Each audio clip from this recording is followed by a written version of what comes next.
वादा किया है तो निभाना पड़ेगा, निभाना पड़ेगा। नमस्कार दोस्तों, स्वागत आप सभी का फिर से एक बार। और जैसा कि मैंने आप सभी से वादा किया था कि मैं आप लोगों के लिए ईआईएस जो एक बहुत ही इम्पोर्टेंट सब्जेक्ट है सीए इंटेक ग्रुप 2 का, उसकी रिवीजन क्लासेस लेके आऊँगा, वो भी डिटेल कॉन्सेप्चुअल। एंड साथ में ये जो है मैं ऐसे मटेरियल की लैंग्वेज को यूज़ करके अपने नोट्स बनाए हैं, और मैं आपको नोट्स से गो थ्रू भी सारों से करवाऊँगा ताकि आप अच्छे से जो ईआईएस सब्जेक्ट है उसको आराम से पढ़ सके और इंटरेस्टिंग बना दूँगा। होप सो आप इस सेशन को एन्जॉय करोगे। और मैं जो ये जो चैप्टर है और ये जो टॉपिक है, मैं इसमें है ना सबसे बड़ी कोशिश यही रहेगी कि आपको कॉन्सेप्चुअल क्लैरिटी लेके आऊँ, और साथ में ये जो चीज़ें आपके टिप पे आए। सबसे बड़ी चीज़ है आपके टिप पे आना ज़रूरी है। तो इसके लिए मतलब जैसे देखो, क्या होता है कि जो ईआईएस सब्जेक्ट है ना, उसमें 400 पेजेस होते हैं, 350 400 पेजेस। तो उनको पढ़ना मतलब एक एग्ज़ाम टाइम में भी बहुत मुश्किल होता है। अपने पास इतना टाइम नहीं होता, सिलेबस वास्ट होता है और अपने को 1.5 दिन मिलते हैं। तो हमको क्या करना पड़ता है कि उसके लिए है ना, अपने को प्रिपरेशन करनी पड़ती है कि एग्ज़ाम टाइम में कैसे रिवाइज़ करेंगे। तो ये जो नोट्स है वो आपको उसमें हेल्प करेंगे। सो हम स्टार्ट करते हैं आज का ये टॉपिक। और सबसे पहले हम चैप्टर 1 से स्टार्ट करते हैं, एंटरप्राइज इंफॉर्मेशन सिस्टम। इसमें अपना पहला कॉन्सेप्ट आता है exam oriented business process. What is business process? तो अब देखो बिजनेस प्रोसेस क्या होते हैं। Business process is an activity or set of activity will accomplish specific organizational goal। मतलब कि बिजनेस प्रोसेस एक ऐसी चीज है, एक एक्टिविटी है जो क्या है, एक स्पेसिफिक ऑर्गेनाइजेशन गोल के लिए क्या करती है, काम करती है। मतलब कि अब देखो कोई भी ऑर्गेनाइजेशन है तो उसका गोल तो होगा ही होगा। तो उस ऑर्गेनाइजेशन गोल को अचीव करने के लिए उसके लिए स्पेसिफिक एक्टिविटी परफॉर्म की जाती है, तो उसी को क्या कहते हैं, बिजनेस प्रोसेस कहते हैं। It is design as per vision and mission of top management. मतलब इसको डिजाइन किया जाता है किसके बेसिस पर, जो टॉप मैनेजमेंट ने विजन बनाया है और मिशन बनाया है। और आप जानते हो, आप स्ट्रेटेजिक मैनेजमेंट में भी आप सभी ने पढ़ा होगा कि विजन एंड मिशन में क्या डिफरेंस है। ठीक है, तो मैं मान के चल रहा हूँ कि आपको विजन और मिशन पता है। तो ये जो बिजनेस प्रोसेस है ये मतलब कैसे डिजाइन किया जाता है कि जो टॉप मैनेजमेंट होता है ना, मतलब जो ऑर्गेनाइजेशन के लिए क्या करता है कि विजन बनाता है और उसको क्या है कि है ना मिशन भी बनाता है, क्योंकि है ना विजन को कंप्लीट करने के लिए अपन क्या करते हैं कि मिशन बनाते हैं। और जो है ना मिशन है वो डेली बेसिस पे बनता है, एक का लाइक ए रूटीन मतलब बेसिस पे बनता है। ठीक है, और ये जो विजन है ये क्या है, फ्यूचर ओरिएंटेड होता है। ठीक है, तो अब ये क्या होता है कि ये reflection of entities management thought process. मतलब कि जो बिजनेस प्रोसेस है वो क्या है कि रिफ्लेक्शन है कि कोई एंटिटी है, उसके थॉट प्रोसेस क्या है, मतलब उसके माइंड में क्या चल रहा है। क्योंकि ये है ना, ये किससे रिलेट करता है, ऑर्गेनाइजेशन गोल से। ये किससे रिलेट करता है, ऑर्गेनाइजेशन गोल से। ये होता है अपना बिजनेस प्रोसेस। सक्सेस और फेलियर ऑफ ऑर्गेनाइजेशन जो है depends on how business process design and implemented. मतलब कि बिजनेस प्रोसेस जो है कैसे डिजाइन किए जाते हैं, कैसे कैसे इम्प्लीमेंट किए जाने हैं, तो उसी पे डिपेंड करेगा कि कोई ऑर्गेनाइजेशन है वो सक्सेस की ओर जा रही है या फेलियर की ओर। क्यों? क्योंकि ये अपना विजन बेसिस पे होता है और ये विजन को अचीव करने में हेल्प करते हैं। So BPM that means business process management helps करता है to achieve three aims: effectiveness, efficiency and economy.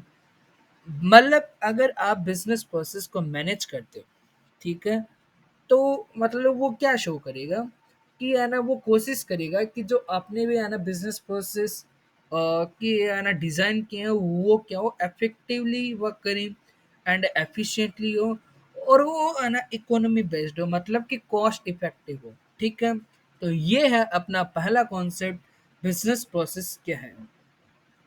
अब आता है कि कैटेगरीज ऑफ बिजनेस प्रोसेस। मतलब कि अगर मैं बेसिकली मीनिंग देखूं, बिजनेस प्रोसेस क्या होता है कि है ना, जो भी किसी भी एंटरप्राइज में, एंटिटी में, डेली रूटीन में कोई भी मतलब जो भी काम किए जाते हैं, प्रोसेस फॉलो किए जाते हैं, वो बिजनेस प्रोसेस होते हैं। और अब इनको है ना थ्री कैटेगरी में डिवाइड किया गया है। एक तो ऑपरेशनल प्रोसेस, इसे हम प्राइमरी प्रोसेस भी कहते हैं, एंड फिर supporting process that mean secondary process, and management process. तो अब देखो ऑपरेशनल प्रोसेस क्या होता है।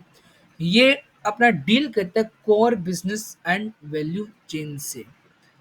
मतलब कि जो है ना ऑपरेशन से है ना रिलेटेड जो भी प्रोसेस होता है, क्योंकि एक ऑर्गेनाइजेशन में कुछ है ना अपना ऑपरेटिंग एक्टिविटी होता है और कुछ नॉन ऑपरेटिंग, और जो ऑपरेटिंग एक्टिविटी होता है वो बिजनेस से रिलेटेड होता है।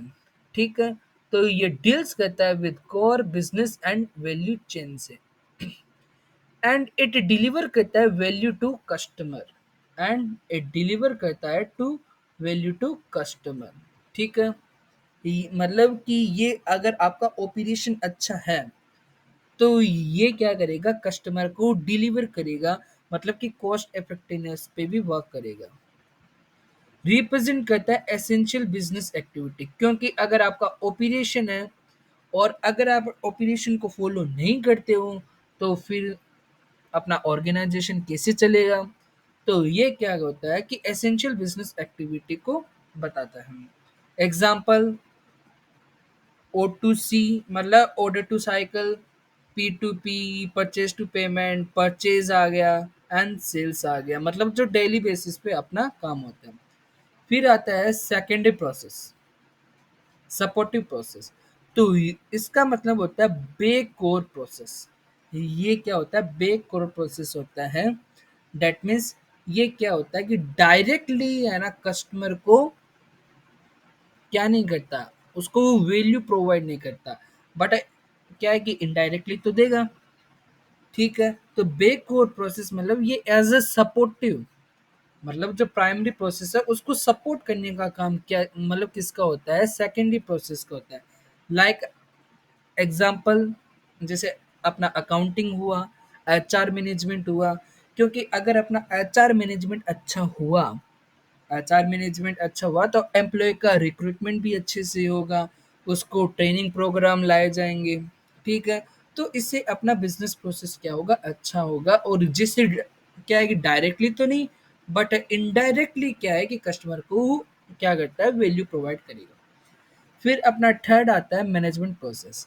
ये क्या करता है कि मैनेजमेंट मतलब ये क्या करता है, मेजर करता है, मॉनिटर करता है control activity related to business procedure and system. मतलब कि आपको इसके नाम से ही पता चलता है कि मैनेजमेंट प्रोसेस, मतलब कि इसमें सारी मैनेजमेंट एक्टिविटी पे वर्क होगा। और ये क्या करता है, मॉनिटर करता है एंड कंट्रोल भी करता है। Don't provide value to customer directly, same है सेकेंडरी प्रोसेस। ये भी क्या है कि मतलब डायरेक्टली कस्टमर को वैल्यू नहीं देता। एग्जाम्पल देखो, governance, budgeting and strategic planning. समझे। अब अपना नेक्स्ट कॉन्सेप्ट आता है कि factors affecting business process automation success. अब देखो कि यार आज जैसे कोई बिजनेस है, ठीक है, तो अब आज के टाइम में आपको जैसे पता चल रहा है कि आईटी इंफ्रास्ट्रक्चर बहुत ज़्यादा क्या है कि कंपनियां यूज़ कर रही है एकदम बड़े बड़े हाई लेवल पे।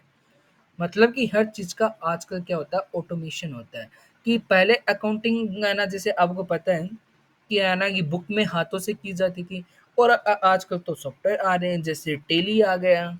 ठीक है, और है ना बड़ी-बड़ी कंपनियाँ तो एसएपी यूज़ करती है और उनकी खुद के भी सॉफ्टवेयर होते हैं, ठीक है? और है ना खूब सारी मशीनरीज़ का यूज़ होने लगा है। तो मतलब हर चीज़ क्या हो रही है, ऑटोमेट हो रही है। तो मतलब इसी को मतलब अगर कोई बिज़नेस प्रोसेस है और उसमें अगर ऑटोमेशन मतलब business process plus automation, that means कि अगर बिज़नेस प्रोसेस में ऑटोमेशन को ला दिया जाए, मतलब अगर हम उसको में इंक्लूड कर दें, तो वो क्या हो जाता है, बिज़नेस प्रोसेस ऑटोमेशन हो जाता है। मतलब कि आईटी इंफ्रास्ट्रक्चर का यूज़ करना। तो अब अपना नेक्स्ट टॉपिक आता है फैक्टर्स अफेक्टिंग बीपीए सक्सेस, कि है ना बिज़नेस प्रोसेस ऑटोमेशन की सक्सेस को कौन-कौन से फैक्टर अफेक्ट करते हैं। तो फर्स्ट आता है कॉन्फिडेंशियलिटी। कॉन्फिडेंशियलिटी का मतलब कि जो डेटा ओनली अवेलेबल होगा to person who have right to सी। मतलब कॉन्फिडेंशियलिटी का मतलब है कि है ना जो डेटा है वो उसी पर्सन को दिया जाएगा जो उस पे क्या कर सकता है, एक्सेस कर सकता है, जो उसे देखने का राइट रखता है। ठीक है। फिर आ गया integrity, that means no unauthorise amendment in data. मतलब कि जो ये डेटा है उसमें कोई भी, जैसे एम्प्लॉय के पास में डेटा रहता है, एक्सेल शीट रहती है, तो है ना वो चाहे तो कभी भी कर सकता है, बट लेकिन उसको करना नहीं चाहिए। तो इसलिए बोला है कि उसमें इंटीग्रिटी होनी चाहिए, मतलब अनऑथोराइज अमेंडमेंट नहीं होनी चाहिए। फिर थर्ड पॉइंट आता है अपना अवेलेबिलिटी। मतलब कि ये जो डेटा है वो है ना ऑलवेज क्या हो कि अवेलेबल हो जब इनको मंगवाया जाए। मतलब कि मैनेजमेंट को किसी डेटा की ज़रूरत है और डेटा अवेलेबल ही नहीं है, तो फिर वो किसी काम का नहीं है। तो डेटा डेटा अवेलेबल होना चाहिए व्हेन आस्क फॉर। ठीक है। फिर आ गया टाइमलाइननेस, कि मतलब ये जो डेटा है वो अवेलेबल होना चाहिए एट अ राइट टाइम। मतलब कि जब ज़रूरत हो तब क्या है कि डेटा आपको प्रोवाइड हो जाए मैनेजमेंट को। अब आता है बीपीए इम्प्लीमेंटेशन। अब देखो कि बिजनेस प्रोसेस ऑटोमेशन के बेनिफिट्स है ना, वो लास्ट एग्जाम में आ चुके हैं। तो इसलिए मैंने उसको यहाँ पे कवर नहीं किया है, क्योंकि आपके एग्जाम में इस बार बिजनेस प्रोसेस ऑटोमेशन के बेनिफिट्स तो नहीं आने वाले, क्योंकि आईसीआई एग्जाम पेपर रिपीट नहीं करता है। सो अगर है ना रिपीट करता ही है तो हम उसको जो मैंने अब उसको कैटेगरी सी में डाल दिया है, तो हम उसको लास्ट में देख लेंगे। और मतलब अगर आप उसको एक बार खुद से रीड आउट भी कर लोगे तो आपको समझ में आ जाएगा, क्योंकि मैंने आपको कॉन्सेप्ट बता दिया है कि बिजनेस प्रोसेस क्या होता है और ऑटोमेशन क्या होता है, तो आप है ना खुद से विजुलाइज कर सकते हो कि उसके बेनिफिट्स क्या होंगे और उसकी जाना चैलेंजेस क्या हो सकते हैं। ठीक है। तो ये इतने इम्पोर्टेंट टॉपिक नहीं है, तो इसलिए मैंने इनको क्या है कि यहाँ पे इंक्लूड नहीं किया है। अब आता है नेक्स्ट इम्पोर्टेंट टॉपिक, जो कि कैटेगरी ए का है, बिजनेस प्रोसेस ऑटोमेशन इम्प्लीमेंटेशन। और ये है आज का अपना लास्ट टॉपिक। तो अब है ना देखो कि बिजनेस प्रोसेस ऑटोमेशन को इम्प्लीमेंट किया जाए। मतलब हम इसको इम्प्लीमेंट कैसे कर सकते हैं? तो इसको क्या है कि 8 स्टेप में डिवाइड किया गया है। तो इसका फर्स्ट स्टेप है कि define why we plan to implement BPA. मतलब कि हमको डिफाइन करना पड़ेगा मैनेजमेंट को कि आप किसी बिजनेस प्रोसेस में क्यों ऑटोमेशन लाना चाहते हो, कि आप वहाँ क्यों प्लान कर रहे हो कि वहाँ पे ऑटोमेशन आना चाहिए। ठीक है। तो इसका आ गया कि प्राइमरी पर्पस वेरी करता है from enterprise to enterprise. That means कि मतलब ऑटोमेशन के पीछे क्या रीज़न है, कि एंटिटी की साइज हो सकती है, और एंटिटी का इंफ्रास्ट्रक्चर हो सकता है, और एंटिटी का गवर्नेंस स्ट्रक्चर हो सकता है। तो फिर मतलब कि कुछ भी, मतलब ये एंटिटी टू एंटिटी है ना डिफरेंट करेगा, मतलब डिफर करेगा। ठीक है। The answer to this question will provide करेगा जस्टिफिकेशन फॉर इम्प्लीमेंटिंग बीपीए। मतलब ये जस्टिफाई करेगा कि आपको बीपीए इम्प्लीमेंट क्यों करना है। तो ये आ गया हमारा स्टेप नंबर वन। फिर आता है स्टेप नंबर टू, कि understand the rules and regulation under which enterprise needs to comply with. कि आपने पहले ये बता दिया कि आपको क्यों इम्प्लीमेंट करना है बीपीए, तो अब आपको अंडरस्टैंड करना पड़ेगा rules and regulation, rules and regulation under which enterprise need to comply with. मतलब कि आपको ऑटोमेशन करने से पहले आपको जो एंटिटी पे रूल्स एंड रेगुलेशन लगते हैं आपको वो पहले देखने पड़ेंगे कि क्या अगर आप ऑटोमेशन लेके आते हो तो क्या वो रूल्स एंड रेगुलेशन है ना जो कि रिक्वायर्ड है टू फुलफिल क्या वो फुलफिल हो रहे हैं तो आपको वो अंडरस्टैंड करना पड़ेगा to understand rules of engagement with include following the rules, adhering to regulation and following document retention requirement. क्योंकि अगर आपको किसी क्या है ना जैसे मतलब कोई क्या है कि लो है तो है ना वो बोलता है जैसे अपना कंपनी लो बोलता है कि आपको जो कि शेयर होल्डर का रजिस्टर है, मेंबर का रजिस्टर, आपको उसको है ना 7 टू 8 इयर्स तक क्या करना पड़ता है कि आपको उसको होल्ड करना पड़ता है। ठीक है? तो क्या ऑटोमेशन लाने से वो होल्ड होते हैं? मतलब कि आपको वही चीज़ देंगे कि रूल्स एंड रेगुलेशन जो है, वो क्या फ़ॉलो हो रहे वो क्या फ़ॉलो हो रहे हैं कि ऑटोमेशन अगर आए, तो भी वो फुलफ़िल हो। अब आता है entity needs to ensure that any BPA adhere to requirement of law. The underlying issue is that any BPA created needs to comply with applicable laws and regulation. आपने शायद ये समझ लिया होगा। अब आता है नेक्स्ट स्टेप कि आपने रूल्स एंड रेगुलेशन समझ लिया और आपको है ना बीपी इम्प्लीमेंट क्यों करना आपने वो भी बता दिया तो अब नेक्स्ट स्टेप आता है स्टेप नंबर 3 जो बोलता है कि डॉक्यूमेंट करो the process we wish to automate मतलब कि आपको जो कि आप मतलब जिस प्रोसेस को ऑटोमेट करना चाहते हो आपको उसको डॉक्यूमेंट करना पड़ेगा that means current process which are planned to be automated need to be correctly and completely documented at this step. मतलब कि आपको है ना क्या करना पड़ेगा डॉक्यूमेंट करना पड़ेगा कि आप किसे क्या मतलब किस प्रोसेस को क्या कर रहे हो ऑटोमेट कर रहे हो मतलब आप उसको कैसे ऑटोमेट करने वाले हो ठीक है आपको वो डॉक्यूमेंट करना पड़ेगा अब आता है इसका बेनिफिट्स मतलब अगर आपने डॉक्यूमेंट किया तो इसका बेनिफिट क्या है कि it provides clarity on process मतलब कि ये प्रोसेस पे क्या देता है क्लैरिटी देता है helps to determine source of inefficiency, bottlenecks and problems and allows कहता है designing the process to focus on desired result with workflow automation कि ये अलाउ करता है मतलब डिजाइन करने में कि द प्रोसेस मतलब एक प्रोसेस को डिजाइन करने के लिए अलाउ करता है टू फोकस करने के लिए on desired result with workflow automation अब आता है following aspect need to be kept in mind while documenting present process मतलब कि आपको प्रेजेंट प्रोसेस को डॉक्यूमेंट करने के लिए आपको कौन कौन से एस्पेक्ट जो हो सकते हैं जो आपको माइंड में रखने पड़ते हैं ये जो स्टेप नंबर 3 है इस पे इंडिविजुअल क्या है 6 मार्क्स का क्वेश्चन आ सकता है इसलिए मैंने इसको यहाँ पे डिटेल में बताया है कि मतलब अगर ये क्वेश्चन आए कि है ना डिटेल में कि डॉक्यूमेंट द बीपीए तो आप इसको कैसे करोगे? आपको इसमें क्या लिखना है? वो मैंने कीवर्ड यहाँ पे हाइलाइट किए हैं। तो देखो कि आपको कौन-कौन से एस्पेक्ट कवर करने हैं। तो what document need to be captured मतलब कि आप किसी प्रोसेस को ऑटोमेट कर रहे हो, तो आपको है ना को मतलब उसको डॉक्यूमेंट करने के लिए क्या कैप्चर करना पड़ेगा? Where do they came from मतलब उनका सोर्स क्या है? What format are there in मतलब वो किस फॉर्मेट में होने चाहिए पीडीएफ फॉर्मेट में होने चाहिए या डॉक्यूमेंट फॉर्मेट में होने चाहिए या फिर जेपीजी में होने चाहिए who is involve in processing of document मतलब कि प्रोसेसिंग ऑफ डॉक्यूमेंट में कौन इन्वॉल्व है मतलब कि जो भी इसको बिजनेस प्रोसेस को मतलब डॉक्यूमेंट करे उस प्रोसेस को में कौन कौन क्या है इन्वॉल्व होने वाला है what is the impact of regulation on processing of this documented?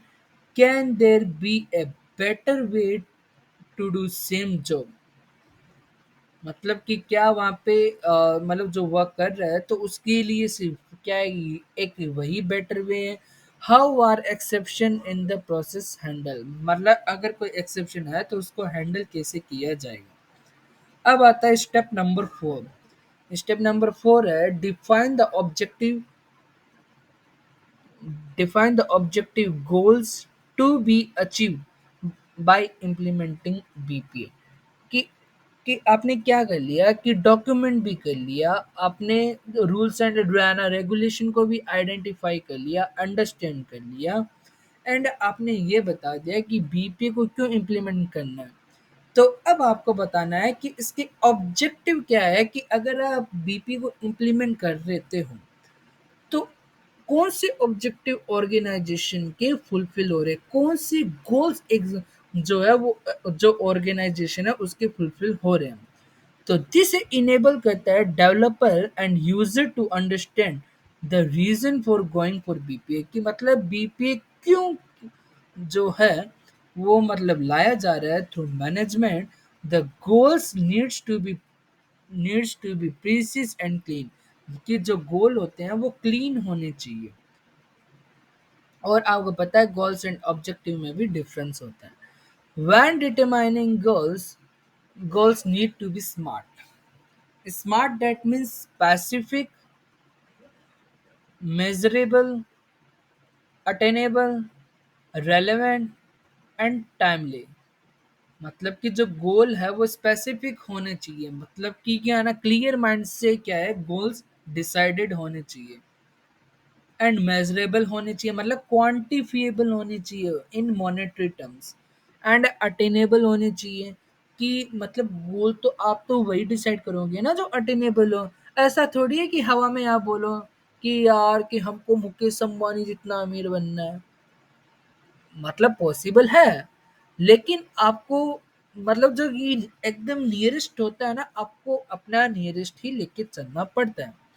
And relevant entity, मतलब कि रेलेवेंट होने चाहिए गोल्स की, मतलब क्या है कि एंटिटी का क्या क्या ऑपरेशन है और किस ऑब्जेक्टिव से मतलब उसको चलाया जा रहा है, उसके पीछे की सोच क्या है, तो उससे रेलेवेंट होना चाहिए उसके स्ट्रक्चर से। And timely achieved with in A given time frame, कि एक टाइम फ्रेम होता है किसी भी गोल को अचीव करने का, कि यार जैसे कि अपना गवर्नमेंट है वो आना 5 साल की योजना लेके आता है, तो उसको उस टाइम में क्या है कि अचीव करना पड़ता है। तो टाइमली डेट मीन्स कि जो गोल होने चाहिए वो स्मार्ट होने चाहिए, specific, measurable, attainable, relevant and timely. अब आता है step number 5, engage the business process consultant, कि आपने गोल्स एंड ऑब्जेक्टिव भी आइडेंटिफाई कर लिए, आपने डिसाइड कर लिए, तो अब आपको क्या करना पड़ेगा, एक बिजनेस प्रोसेस कंसल्टेंट को हायर करना पड़ेगा, कंपनी को, ऑर्गेनाइजेशन को, कि जो क्या करेगा बिजनेस प्रोसेस को लाने के लिए अपना एफर्ट लगाएगा, उसको इम्प्लीमेंट करेगा। तो once the entity has been able to define the above, मतलब कि ये जो अबोव 4 स्टेप है वो चारों स्टेप कंप्लीट करने के बाद entity needs to appoint an expert who can implement it for entity. मतलब बिजनेस प्रोसेस को इम्प्लीमेंट करने के लिए जो एंटिटी है उसको क्या है, एक कंसल्टेंट को हायर करना पड़ता है, ठीक है, इंगेज करना पड़ता है। अब आता है स्टेप नंबर 6, कि अब क्या है कि बिजनेस से ना कंसल्टेंट को भी हायर कर लिया। तो स्टेप नंबर 6 में आता है कि अब कैलकुलेट आरओआई करो, मतलब कि अगर आपने बिजनेस प्रोसेस को ऑटोमेट किया तो इसके फायदे क्या हैं, मतलब कि ROI, return on investment for project क्या है। और मैं आपको बता दूं यहाँ पे रिटर्न ऑन प्रोजेक्ट वही चीजें हैं कि जस्ट अगर आप ऑटोमेशन नहीं लाते तो आपको क्या नुकसान होता और अब आपको क्या फायदा हो रहा है उसका आने से, ठीक है। तो answer to this question used for convincing top management to say yes to BPA exercise, मतलब कि स्टेप 6 मतलब आरओआई कैलकुलेट करने से पहले क्या है कि मैनेजमेंट को बोलना पड़ेगा कि आप बीपीए लेके आ जाओ। इसके बाद में हम क्या करते हैं कि आरओआई कैलकुलेट करते हैं। Best way to convince would be to generate a proposition that communicates stakeholders that BPA shall lead to not only cost saving, मतलब कि cost saving आ गया, but also improve करेगा efficiency and effectiveness of service offering भी करेगा। मतलब कि इसके फायदे क्या है बीपीए लाने के। अगर मैं आपको एक चीज बोलूं, अगर आप बुक ना देखो और इसलिए मैंने यहाँ पे वो पॉइंट भी कवर नहीं किए, क्योंकि अगर आप क्या है कि बेसिकली भी सोचो कि बिजनेस प्रोसेस ऑटोमेशन के फायदे क्या है, लाइक कि आपकी एम्प्लॉय कॉस्ट कम हो जाएगी। क्या मतलब अगर किसी वर्क को काम करने के लिए आपको 10 एम्प्लॉय चाहिए थे, और अब वही काम क्या है कि मशीनरी करिए, तो आपकी एम्प्लॉय कॉस्ट कम हुई कि नहीं हुई, क्योंकि आपको ट्रेनिंग नहीं देनी पड़ेगी। और इससे आपका टाइमली भी क्या होगा कि है ना, जो भी चीज़ें हैं वो टाइमली डिलीवर भी होगी। अब लेट सपोज करो कि एम्प्लॉय है वो है ना किसी दिन वर्क पे नहीं मतलब अगर वर्क पे क्या है कि नहीं आता, तो फिर सप्लाई में है ना, मतलब क्या हो जाता है, डिले हो जाता है। ठीक है, तो डिले होने के बाद में मतलब एम्प्लॉय को कॉस्ट का नुकसान होता है, उसका प्रॉफिट का नुकसान होता है।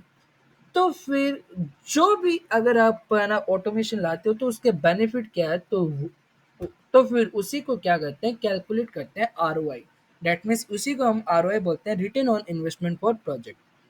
अब आता है डेवलपिंग बीपीए, कि आपने आरओआई कैलकुलेट कर लिया, तो अब आपको डेवलप करना पड़ेगा बीपीए। ये अपना स्टेप नंबर 7, कि वंस टॉप मैनेजमेंट ग्रांट्स, मतलब कि एक बार टॉप मैनेजमेंट ने क्या किया कि ग्रांट दे दिया, मतलब कि परमिशन दे दी, अप्रूवल कर दिया, and right business solution has to be produced and implemented, or developed and implemented, covering necessary BPA।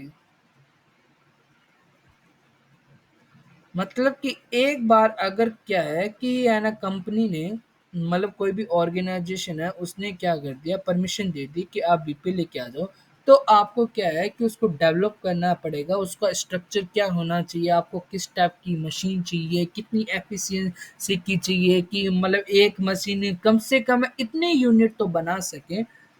तो आपको आराम क्या है कि वो सब देखना पड़ेगा, डेवलप करना पड़ेगा, कि आपको कैसे ऑटोमेशन करना पड़ेगा, उसकी एफिशिएंसी कितनी हो, उसकी कैपेसिटी कितनी हो।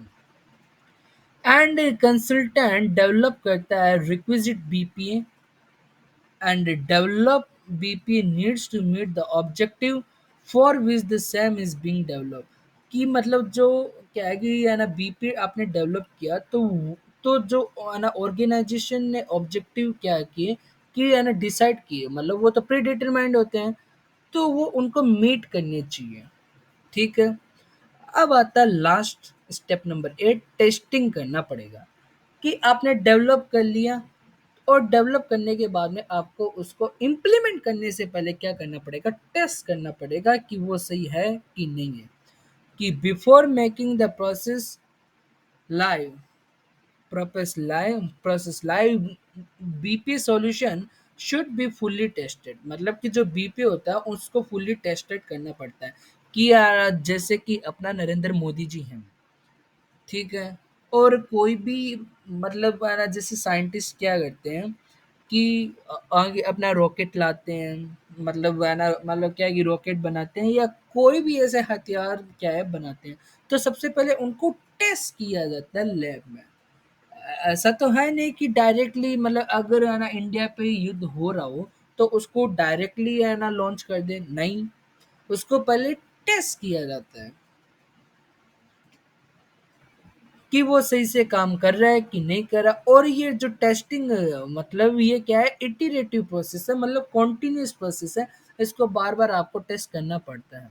The objective being is to remove all problems during the phase.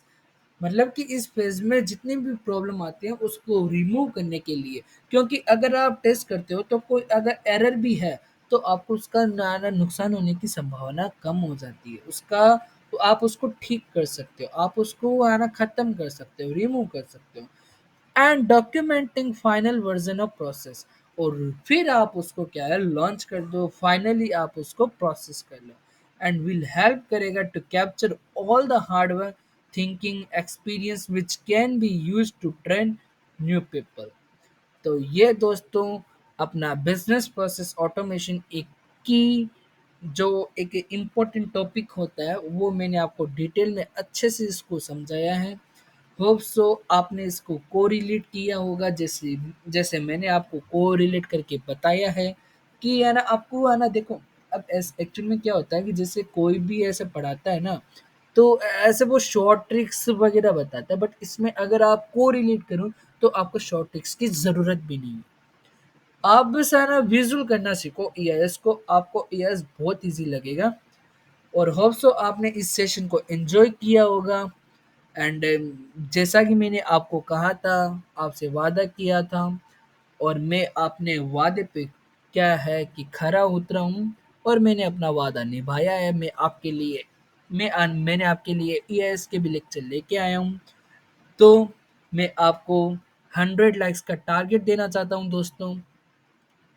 और आप और आप लाइक करो, सब्सक्राइब करो, एंड ज़्यादा से ज़्यादा शेयर करो, ताकि जो भी अदर स्टूडेंट है, अपनी सीए फैमिली है, तो वो भी इस रिवीजन वीडियो का फ़ायदा उठा सके, और साथ में अच्छे मार्क्स स्कोर कर सके मेन एग्ज़ाम।